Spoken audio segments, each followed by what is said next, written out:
Assalamu alaikum everyone. How are you all? I hope every one of you is fine. I am here with another video lecture. My lecture number is 34 for class 9 जिसमें हम लोग chapter number 3 biodiversity के बारे में बात कर रहे हैं। जैसा कि इस लेक्चर के शुरू में इस चैप्टर के शुरू में हम लोग डिस्कस कर चुके हैं बिगनिंग लेक्चर्स में, इंट्रोडक्टरी लेक्चर्स में, कि there are millions of organisms, millions of various kinds of organisms that are present on the surface of earth. तो उनमें से अभी थर्ड पार्ट भी अभी तक प्रॉपरली, मतलब कि more than 70% of the organisms they are yet needed to be discovered. लेकिन अगर उसके अलावा भी हम लोग बात करते हैं तो तकरीबन 1.5 million species of animals, 1.5 million kinds of animals और 0.5 million kinds of plants are yet discovered. तो अगर हम लोग इनकी स्टडी करना चाहते हैं या इनके बारे में इंफॉर्मेशन हासिल करना चाहते हैं तो अगर इंडिविजुअली हम हर एनिमल को या हर प्लांट को स्टडी करना स्टार्ट करेंगे तो it would be impossible for a person कि वो अपनी लाइफ टाइम में इस स्टडी को कंप्लीट कर सके या अंडरस्टैंड कर सके, बिकॉज इतने वास्ट रेंज पे स्टडी करना पॉसिबल नहीं है। तो उसके लिए शुरू से साइंटिस्ट की, बायोलॉजिस्ट की यही कोशिश रही है कि वो ऐसे ऑर्गेनिज्म जिनकी कैरेक्टरिस्टिक्स आपस में सिमिलर हैं, जिनके अंदर सिमिलैरिटीज़ हैं, उनको ग्रुपिंग कर दें, उनको ऐसे क्लासीफाई करें, उनकी ऐसे ग्रुपिंग करें कि एनिमल्स की या ऑर्गेनिजम्स की सिमिलैरिटीज़ के हिसाब से उनकी ग्रुपिंग हो जाए, ताकि जब एक ग्रुप में से किसी एक मेंबर को स्टडी किया जाए तो उस पूरे ग्रुप के अंदर जितने भी मेंबर्स हैं उनके बारे में आइडिया लग जाए। फॉर एग्जांपल अगर हम लोग बात करते हैं मैमल्स की, तो हम लोग मैमल्स के की पॉइंट्स जानते हैं, यानी ये वो ऑर्गेनिज्म है जिनकी बॉडीज़ पे हेयर हैं, they give birth to their young ones. तो ये जितने भी मेंबर्स हैं जो मैमल्स ग्रुप से हैं उनके सब के अंदर इस तरह की कैरेक्टरिस्टिक पाई जाती हैं, तो हमारे जहन में एक आइडिया आ जाता है। तो ये इस तरह की ग्रुपिंग जो है ये सक्सेसफुल रहती है ताकि बायोलॉजिस्ट या साइंटिस्ट जो है इजीली स्टडी कर सकें, कंपेयर कर सकें एनिमल्स को या प्लांट्स को या बाकी के लिविंग ऑर्गेनिजम्स को एक दूसरे के साथ। और ये जो पूरा प्रोसेस है क्लासिफिकेशन का, ये बहुत सिंपल प्रोसेस नहीं था, क्योंकि एक बेसिस चाहिए थी, चाहे वो फिजिकल कैरेक्टर्स हैं, चाहे वो एनाटॉमिकल स्ट्रक्चर्स हैं, इन सब की एक बेसिस, एक फर्म बेसिस चाहिए थी जिसके ऊपर रख के हम अपने ऑर्गेनिजम्स को प्रॉपरली डिवाइड कर सकें, जो मज़ीद कन्फ्यूजन क्रिएट ना करे बल्कि इस स्टडी को ज़्यादा से ज़्यादा ईजी बना सके और सिंपल बना सके। तो through out the years many scientist, many biologist वो कोशिश करते रहे कि किस बेसिस पे वो स्टडी करते रहे, वो अपनी तरफ से ट्राई करते रहे, डिफरेंट बेसिस प्रोवाइड करते रहे जिनको बेस बना के एनिमल्स को, प्लांट्स को, बाकी के जो माइक्रोस्कोपिक ऑर्गेनिजम्स हैं उनको क्लासीफाई किया जा सके। आज का जो हम जानते हैं classification system, that is 5 kingdom classification system, जिसमें जितने भी लिविंग ऑर्गेनिजम्स हैं जो इस अर्थ के ऊपर प्रेजेंट हैं उनको 5 किंगडम जो है बेसिकली क्लासीफाई किया जाता है। अब ये 5 किंगडम सिस्टम जो है ये बहुत ज़्यादा सिंपल भी नहीं है, बिकॉज हर किंगडम के अंदर फर्दर आगे ग्रुप्स हैं, फिर सब ग्रुप्स हैं, और एक ही किंगडम के अंदर बिलोंग करने वाले जो ऑर्गेनिजम्स हैं वो एक दूसरे से काफ़ी सिमिलर भी होंगे और एक दूसरे से काफ़ी डिफरेंट भी होंगे। तो based on these similarities and differences उन ऑर्गेनिज्म को फर्दर आगे ग्रुपिंग और सब ग्रुपिंग उनकी की गई है। अपनी प्रीवियस वीडियो में मैंने आपको बताया था कि there are 2 basic terms, there are 2 basic branches of biology जो कि क्लासिफिकेशन को स्टडी करती हैं। One is taxonomy. टेक्सोनॉमी ये वो ब्रांच है बायोलॉजी की जो डील करती है क्लासिफिकेशन को, यानी कि इसके अंदर हम लोग अगर आप टेक्सोनॉमी को परस्यू करते हैं, इस ब्रांच को परस्यू करते हैं, तो उसमें आप स्टडी करेंगे कौन कौन से कैरेक्टरिस्टिक्स हैं जिनको बेसिस बना के हम लोग एनिमल्स को क्लासीफाई करते हैं, और अगर क्लासिफिकेशन हो रही है तो किन कैरेक्टरिस्टिक्स को हम एक्सपेक्ट कर सकते हैं कि वो बाकी के ऑर्गेनिज्म से भी मैच करते हैं। सिमिलरली हमने दूसरी बात की थी सिस्टमैटिक्स की। सिस्टमैटिक्स में ये वो ब्रांच है बायोलॉजी की जिसमें ना सिर्फ क्लासिफिकेशन के साथ को डील किया जाता है, बल्कि क्लासिफिकेशन के साथ साथ जो एनिमल्स, प्लांट्स या बाकी के ऑर्गेनिजम्स हैं उनके दरमियान में जो एवोल्यूशनरी रिलेशनशिप है उसको भी स्टडी किया जाता है। तो आज का जो हमारा टॉपिक है वो अपने प्रीवियस टॉपिक से ही कंटिन्यूड है। आज का हमारा टॉपिक है टेक्सोनोमिक हियरार्की। जिस तरह से मैंने बताया कि हम लोग स्टडी करते हैं 5 किंगडम क्लासिफिकेशन सिस्टम को, तो उसके अंदर हमने जितने भी लिविंग ऑर्गेनिजम्स हैं उनको बेसिकली 5 ग्रुप्स में स्टडी करना है। अब वो 5 ग्रुप्स जो या ग्रुपिंग सिस्टम है ये इतना नॉर्मल नहीं है, उसको फर्दर आगे उसके अंदर ग्रुप्स बनते हैं, सब ग्रुप्स बनते हैं, और जो फर्दर स्टेप वाइज जो है आगे हमें देखने को मिलेंगे। तो आज के इस टेक्सोनोमिक हियरार्की में, हियरार्की मीन स्टेप वाइज जब आगे एक किंगडम के अंदर मुख्तलिफ ग्रुप्स बनते हैं तो वो किस तरह से कंप्लीट होता है पूरा प्रोसेस। अब सबसे पहले हम लोगों को कुछ टर्म्स के बारे में जानना होगा, जैसे कि very first term is taxa, या फिर इसे हम लोग कहते हैं टैक्सोन। अब व्हाट इज दिस टैक्सा, ये टैक्सा है क्या? वो ग्रुप जिनके अंदर ऑर्गेनिजम्स क्लासिफाई किए जाते हैं उनको हम लोग टैक्सा, या अगर सिंगुलर फॉर्म में है तो उसको हम लोग टैक्सोन कहते हैं। यानी कि ये जो, अगर हम लोग 5 किंगडम क्लासिफिकेशन पढ़ते हैं, 5 किंगडम सिस्टम क्लासिफिकेशन पढ़ते हैं, या फिर हम उसके अंदर मौजूद ग्रुप्स और सब ग्रुप्स को पढ़ते हैं, जैसे कि ये सारे लिखे गए हैं जिनको मैं आगे चल के एक्सप्लेन करने वाली हूँ, इनको हम लोग कहते हैं दीज आर द टैक्सा, या फिर अगर सिंगुलर की बात होती है तो इनको हम टैक्सोन कहते हैं। ये वो ग्रुप्स हैं जिनके अंदर एनिमल्स को, प्लांट्स को, लिविंग ऑर्गेनिजम्स को जिनके अंदर क्लासीफाई किया गया, जिनको इनके अंदर डिवाइड किया गया है। तो जब हम लोग ये कह सकते हैं सिंपल वर्ड्स में, हम सिंपल वर्ड्स में ये कह सकते हैं कि वो जब किसी भी लिविंग ऑर्गेनिज्म को किसी ग्रुप के अंदर क्लासीफाई किया जाता है तो उस ग्रुप को हम लोग टैक्सा का नाम देंगे। अब ये टैक्सा जो है एक लैडर की सूरत में काम करता है, मतलब कि सबसे पहले बेसिक स्टेप, फिर हायर स्टेप जो सिंपल से कॉम्प्लेक्स या कॉम्प्लेक्स से सिंपल की तरफ जाता है। These are the various steps of the taxa, जिनको हम लोग अभी पढ़ने वाले हैं। तो ये जो एक पूरा स्टेप वाइज प्रोसेस बनता है, एक स्टेप से नेक्स्ट स्टेप पे, वो पूरा जो एक लैडर लाइक प्रोसेस बनता है, इसको हम लोग टैक्सोनोमिक हियरार्की का नाम देते हैं। अब जैसा कि मैंने बताया कि अगर हम लोग बात करते हैं अपने क्लासिफिकेशन सिस्टम की, मुख्तलिफ अदवार में मुख्तलिफ क्लासिफिकेशन पेश किए गए थे, लेकिन हम जिसको स्टडी करने वाले हैं that is 5 kingdom classification systems. 5 kingdom it means कि जितने भी लिविंग ऑर्गेनिज्म हैं उनको 5 बेसिक ग्रुप्स में डिवाइड किया जाता है, तो इसको हम लोग कहते हैं 5 किंगडम क्लासिफिकेशन सिस्टम। अगर हम लोग इसकी थोड़ी सी हिस्ट्री में चले जाएं तो previously organisms were only divided into plants and animals, जो एक बेसिक से डिफरेंस के वजह से उनको डिवाइड किया गया था। लेकिन फर्दर जब साइंस आगे तरक्की करती रही, साइंस के अंदर डिफरेंट नॉलेज, डिफरेंट इंफॉर्मेशन का इजाफा होता रहा, तो उससे ये पता चला था कि बहुत सारे ऐसे ऑर्गेनिजम्स हैं जो ना ही प्लांट्स की कैटेगरी से बिलोंग करते थे और ना ही एनिमल्स की कैटेगरी से बिलोंग करते थे। तो उनके लिए एक नया ग्रुप आया, फिर उसको 3 किंगडम था। उसके बाद फर्दर आगे पेशकश हुई जिसमें देखा कि ये भी लिविंग ऑर्गेनिज्म का 3rd ग्रुप, ये आपस में भी क्वाइट डिफरेंट थे, तो उस हिसाब से 5 किंगडम क्लासिफिकेशन सिस्टम आया। तो अगर हम इस स्टेप वाइज पूरे प्रोसेस की बात करते हैं, सबसे पहले हम ऑर्गेनिजम्स को किंगडम के अंदर डिवाइड करते हैं। सबसे पहला जो डिवीजन है दैट इज किंगडम। तो किंगडम जो है ये बिगेस्ट कह लें टैक्सा है जिसके अंदर लिविंग ऑर्गेनिजम्स को डिवाइड किया गया है, तो ये लार्जेस्ट टैक्सॉन है। On the basis of similarities, अब किंगडम के अंदर भी, जब किंगडम के अंदर हमने डिवाइड कर दिया, जो हम लोग 5 किंगडम पढ़ते हैं जिसमें प्रोटिस्ट हैं, प्रोकैरियोट्स हैं, फंजाई, प्लांट्स एंड एनिमल्स, उनके अंदर भी जब हम लोग 5 बेसिक स्टेप्स में उनको डिवाइड किया तो ये एक बहुत सिंपल सा प्रोसेस है जिसमें हमने कह दी ये एनिमल है, ये प्लांट्स हैं।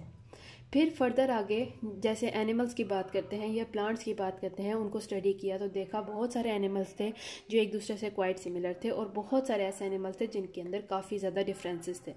तो यहाँ पे ज़रूरत पैदा हुई कि दोबारा से एनिमल्स किंगडम के अंदर या हर किंगडम के अंदर इन ऑर्गेनिजम्स को रीडिवाइड किया जाए ग्रुप्स में, सब ग्रुप्स में, ताकि फर्दर उनको समझने में आसानी हो। बिकॉज बहुत सारे ऐसे ऑर्गेनिजम्स थे जो एक ही किंगडम में थे लेकिन उनके अंदर काफ़ी ज़्यादा डिफरेंसेस थे, और बहुत सारे ऐसे भी ऑर्गेनिज्म थे जिनके अंदर काफ़ी ज़्यादा सिमिलैरिटीज़ थी। तो इसलिए वो ऑर्गेनिजम्स जो एक ही किंगडम में थे जिनके अंदर सिमिलैरिटीज़ थी उनको फर्दर आगे ग्रुप बना के उनके अंदर प्लेस किया गया, और इस तरह से डिफरेंट ग्रुप्स बन गए विद इन किंगडम। तो हमारा जो लार्जेस्ट टैक्सॉन है, जो पहला स्टेप है हमारा इस टैक्सोनोमिक हियरार्की की लैडर के लिए, तो very first step is the kingdom. सबसे पहले आप जितने भी लिविंग ऑर्गेनिजम्स हैं उनको किंगडम के अंदर डिवाइड करते हैं, यानी 5 किंगडम्स के अंदर आपने डिवाइड कर दिया। अब किंगडम आपके पास आ गई है। फॉर एग्जांपल अगर हम लोग बात करते हैं किंगडम प्लांट्स की किंगडम की बात कर लेते हैं या एनिमल की किंगडम की बात कर लेते हैं, तो किंगडम आगे सबसे पहले हमारे पास प्लांट्स की या एनिमल्स की। अब उसके अंदर हम लोग फर्दर आगे क्लासिफिकेशन चाहते हैं, तो किंगडम के अंदर जो पहला ग्रुप बनता है दैट इज़ फाइलम। ये फाइलम जो है बेसिकली ये जो पहला ग्रुप है that is this group is used for plants and fungi, ये बेसिकली प्लांट्स और फंजाई से बिलोंग करता है। ये फाइलम जो है is a group of related classes. अब फाइलम के अंदर क्या है, फाइलम सबसे पहले आपने किंगडम के अंदर जो डिफरेंट ऑर्गेनिजम्स होंगे उनको डिफरेंट फाइलम के अंदर डिवाइड कर दें। फिर phylum is a group of related classes, phylum is further made up of classes. Phylum के अंदर दोबारा से रीग्रुपिंग होती है और क्लासेस के अंदर ऑर्गेनिजम्स को डिवाइड कर दिया जाता है। फिर क्लास के बाद फर्दर एक क्लास के अंदर मौजूद ऑर्गेनिज्म आपस में फिर भी डिफरेंट होंगे, उनकी डिफरेंसेस उनकी सिमिलैरिटीज़ की वजह से क्लास को फर्दर आगे रीग्रुप किया जाता है इनटू वेरियस ऑर्डर्स। फिर ऑर्डर के अंदर भी आगे ऑर्गेनिजम्स के अंदर, क्योंकि ऑर्गेनिज्म काफ़ी सिंपल भी हैं और काफ़ी कॉम्प्लेक्स भी हैं, तो इन सिंपलिसिटी से लेकर कॉम्प्लेक्सिटी पे जाते हुए ऑर्गेनिजम्स के अंदर काफ़ी चेंजेस आती हैं। तो एट ईच स्टेप उनके अंदर कुछ सिमिलैरिटीज़ होंगे, लेकिन जब नेक्स्ट स्टेप में देखेंगे तो उनके अंदर डिफरेंसेस हो जाएंगे। फॉर एग्जाम्पल एनिमल और प्लांट्स को कंपेयर करते हैं तो animals are quite different from plants, तो हमने उनको अलग-अलग ग्रुप में प्लेस कर दिया। अब एनिमल्स की बात करते हैं, एनिमल्स के अंदर रेप्टाइल्स भी हैं, फिश भी है, उसके अलावा मैमल्स भी हैं, बर्ड्स भी हैं, तो उस हिसाब से हमने एनिमल्स को फर्दर आगे डिवाइड कर दिया। अब बर्ड्स भी आगे डिफरेंट टाइप्स के हैं, तो उस हिसाब से हम लोग मज़ीद आगे डिवीजन होती चली जाती है। अब ऑर्डर के बाद फर्दर ऑर्डर के अंदर जब डिफरेंट एक ऑर्डर के अंदर जितने भी ऑर्गेनिजम्स हैं उनके अंदर जो सिमिलैरिटीज़ और डिफरेंसेस होंगे उस हिसाब से फर्दर उनकी रीग्रुपिंग होती है और उनको फैमिली के अंदर डिवाइड कर दिया जाता है। फैमिली के अंदर भी आगे फर्दर रीग्रुपिंग होगी, जितनी ज़्यादा उनके अंदर सिमिलैरिटीज़ और डिफरेंसेस देखने के हिसाब से उनको आगे रीग्रुपिंग होती है, उनको फर्दर आगे डिफरेंट जीनस या फिर जेनरा में डिवाइड कर दिया जाता है। उसके बाद जो लास्ट स्टेप है वो है स्पीशीज़। स्पीशीज़ के अंदर हम लोग ये कह सकते हैं a group of similar organism, वो ऑर्गेनिज्म जिनके अंदर जो एक दूसरे से सिमिलर हैं, जिनके अंदर डिफरेंसेस बहुत कम हैं, बहुत रेयर डिफरेंसेस हैं, ये एक जैसे ऑर्गेनिज्म होते हैं। तो ये डिफरेंट स्टेप्स हैं। पहला स्टेप है हमारे पास किंगडम। सबसे पहले हम अपने लिविंग ऑर्गेनिजम्स को किंगडम के अंदर डिवाइड करेंगे। किंगडम के अंदर मौजूद जो ऑर्गेनिजम्स होंगे उनको फिर फर्दर आगे डिफरेंट फाइलम में डिवाइड करेंगे। उन फाइलम के अंदर एक फाइलम के अंदर जो मुख्तलिफ ऑर्गेनिज्म मौजूद होंगे उनको फिर आगे डिफरेंट क्लासेस के अंदर डिवाइड कर देंगे। फिर ईच क्लास, हर एक क्लास के अंदर जो ऑर्गेनिजम्स होंगे उनके डिफरेंसेस की वजह से उनको आगे फर्दर ऑर्डर्स में डिवाइड कर देंगे। फिर हर ऑर्डर के अंदर जितने भी लिविंग ऑर्गेनिजम्स होंगे उनके आपस में डिफरेंसेस की वजह से उनको फैमिलीज़ के अंदर डिवाइड कर देंगे। फिर हर फैमिली के अंदर, एक फैमिली के अंदर जितने भी डिफरेंसेस होंगे कैरेक्टरिस्टिक में, उसके हिसाब से ऑर्गेनिज्म को जेनरा या फिर जीनस में डिवाइड कर दिया जाता है। सिमिलरली जीनस या जेनरा के अंदर जो डिफरेंसेस आते हैं उन ऑर्गेनिज्म के अंदर जो एक जीनस से बिलोंग करते हैं उस हिसाब से उनको स्पीशीज़ के अंदर डिवाइड कर दिया जाता है।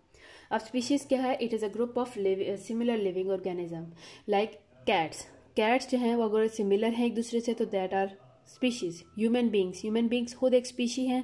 ह्यूमन बींग्स जो हैं इनकी कैरेक्टरिस्टिक्स एक दूसरे से मिलती जुलती हैं। जितने भी इंसान की हम लोग बात करते हैं they are quite different from all other animals. तो फाइनली डिवाइड होते होते स्पीशीज़ तक आ जाता है। जो मेंबर्स हैं लोअर टैक्सॉन के, they resemble to each other more than those of the higher taxon. आपको सिंपल से एग्जांपल देती हूँ। अगर हम स्पीशीज़ की बात करते हैं, इन द स्पीशीज़, जैसे मैंने अभी कहा ह्यूमन बींग्स की बात करते हैं, ह्यूमन बींग एक दूसरे से काफ़ी रिजेंबल करते हैं। ये है एक लोअर टैक्सॉन, यानी कि फर्दर डिवीजन के बाद एक लोअर टैक्सॉन है। तो इसके जितने भी मेंबर्स होंगे वो एक दूसरे से क्वाइट सिमिलर होंगे as compared to the similarities with in a kingdom. के एक किंगडम के अंदर जितने भी ऑर्गेनिजम्स होंगे उनके अंदर इस हद तक सिमिलैरिटीज़ नहीं होंगी जितनी कि एक स्पीशीज़ के अंदर मौजूद ऑर्गेनिज्म के अंदर सिमिलैरिटीज़ होंगी।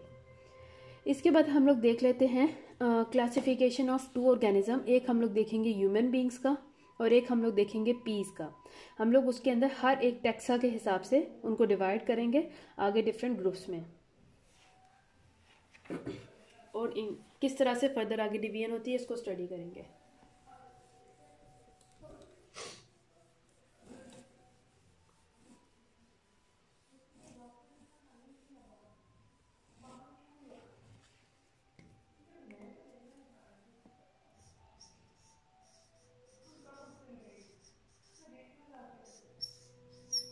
यहाँ पे हम लोग ह्यूमन की क्लासिफिकेशन और इस साइड पे पीस की क्लासिफिकेशन, और यहाँ पे हम लोग मेंशन करने वाले हैं टैक्सा का नाम।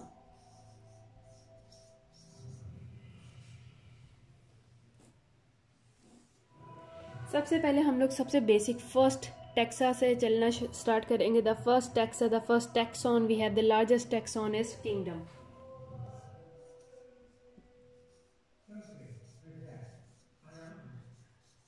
किंगडम में है हमारे पास 5 किंगडम सिस्टम, जिसमें हमारे पास प्लांट्स, एनिमल्स, प्रोटिस्टा, प्रोकैरियोट्स और फंजाई है। तो इनमें अगर हम लोग देखते हैं ह्यूमंस जो हैं वो एनिमल किंगडम से, जबकि पीस जो हैं, पी एक प्लांट है तो वो प्लांट किंगडम से बिलोंग करता है। सो जब हम लोग इनके किंगडम के नाम लिखेंगे तो ह्यूमन बिलोंग टू एनिमेलिया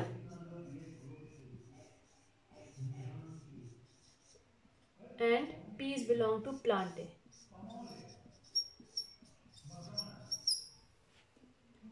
अब उसके बाद अगर हम लोग बात करते हैं फाइलम की, अब एनिमेलिया के अंदर डिफरेंट फाइलम होंगे, प्लांटे के अंदर डिफरेंट फाइलम होंगे, और उन फाइलम के अंदर अब ह्यूमन बीइंग किस फाइलम से बिलोंग करता है? एनिमेलिया के अंदर human beings belong to phylum Chordata and peas belong to the phylum मैग्नोलियोफाइटा।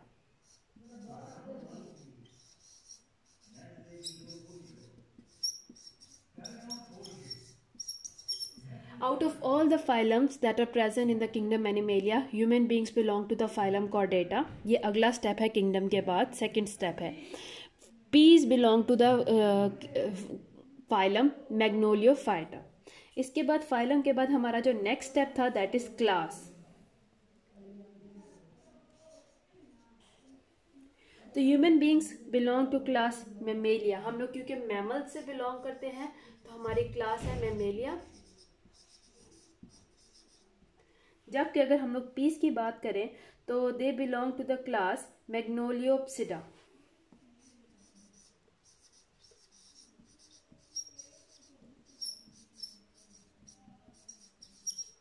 इसके बाद हमारे पास आफ्टर द क्लास फाइलम मुख्तलिफ होंगे। कॉर्डेटा के अंदर डिफरेंट फाइलम्स हैं, आगे डिफरेंट आगे क्लासेस हैं। उन क्लास में से मेमेलिया क्लास में बिलोंग करते हैं ह्यूमंस, और मैग्नोलियोफाइटा में जो एक फाइलम है इसके अंदर मुख्तलिफ क्लासेस होंगी, और क्लास मैग्नोलियोप्सिडा से बिलोंग करते हैं पीस। इसी तरह नेक्स्ट हम लोग स्टेप पे चलते हैं दैट इज ऑर्डर। तो in the mammals, the human beings, they belong to the order primates.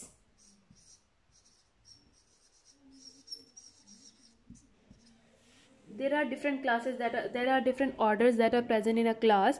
तो उन orders में से primates से belong करते हैं human beings, और जो peas हैं they belongs to fables out of different orders. इसी तरह से order के बाद हमारे पास जो next आता है step that is family. तो human beings belong to the family Hominidae,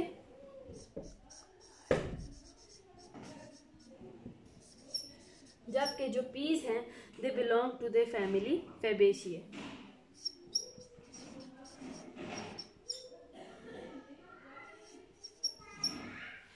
family के बाद नेक्स्ट आता है जीनस। जो ह्यूमन बींग्स हैं they belong to genus homo and peas belong to the genus pisum. अब अगर हम लोग स्पीशीज की बात करते हैं तो स्पीशीज में ह्यूमन बींग्स का स्पीशीज है सेपियंस,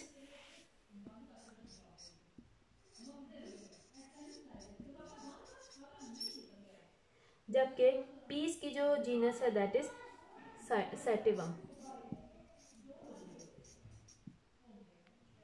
अब यहाँ पे आपने देखा है, यहाँ पे आप नोट करेंगे what is this H dot return, what is this P dot return. तो यहाँ पे these are the H dot means homo and P dot means pisum. जब हम लोग किसी भी लिविंग ऑर्गेनिज्म का नेम मेंशन करते हैं, जैसा कि मैं पहले भी बता चुकी हूँ अपनी प्रीवियस वीडियोस में, कि जब इनकी ह्यूज क्लासिफिकेशन है, huge number of living organisms हैं, huge kinds of living organisms हैं, तो हर एक लिविंग ऑर्गेनिज्म का डिपेंडिंग अपॉन द एरिया, जो मुख्तलिफ लिविंग ऑर्गेनिजम्स हैं उनके कुछ लोकल नेम्स होते हैं जो कि एरिया के साथ साथ चेंज होते जाते हैं। सो यहाँ पे ज़रूरी है कि in order to not create any confusion, avoid any confusion, ज़रूरी है कि एक ऐसा नेमिंग सिस्टम हो जो कि वर्ल्ड वाइड कम्युनिकेट हो सके। बिकॉज अगर लोकल नेम्स यूज़ होंगे तो it will only cause confusion among the people who are discussing, who are reading literature, who are reading a paper, research paper. तो इसीलिए साइंटिफिक क्लासिफिकेशन सिस्टम को introduce करवाया गया था, जिसके अंदर बायनोमियल नोमेनक्लेचर था, जिसके अंदर हर एक लिविंग ऑर्गेनिज्म का साइंटिफिक नेम था, और वही वर्ल्ड वाइड कम्युनिकेशन के लिए specially in the field of science use होता है। तो it consist of binomial means 2 names. तो 2 नेम्स में फर्स्ट नेम जो होता है वो जीनस का नाम आता है, और सेकंड नेम किसी भी ऑर्गेनिज्म की स्पीशीज़ का नाम आता है। तो जो अगर साइंटिफिक नेम की बात करते हैं, ह्यूमन बींग्स का साइंटिफिक नेम है होमो सेपियंस, पीस का साइंटिफिक नेम है पाइसम सैटिवम। तो हमेशा जीनस का जो फर्स्ट लेटर होगा जीनस नेम का वो हमेशा कैपिटल फॉर्म में होगा, और जो सेकंड वर्ड होगा एक नाम का बायनोमियल नोमेनक्लेचर का, जो कि स्पीशीज़ का नाम होगा, वो स्मॉल लेटर में आता है। तो ये था मेरा आज का लेक्चर, जिसमें मैंने आपको टेक्सोनोमिक हियरार्की के बारे में एक्सप्लेन किया है। उम्मीद है आपको इस लेक्चर की समझ आई हो। अगर यहाँ तक कोई भी प्रॉब्लम है तो we can discuss in the next lecture. Till then see you soon. अल्लाह हाफिज़।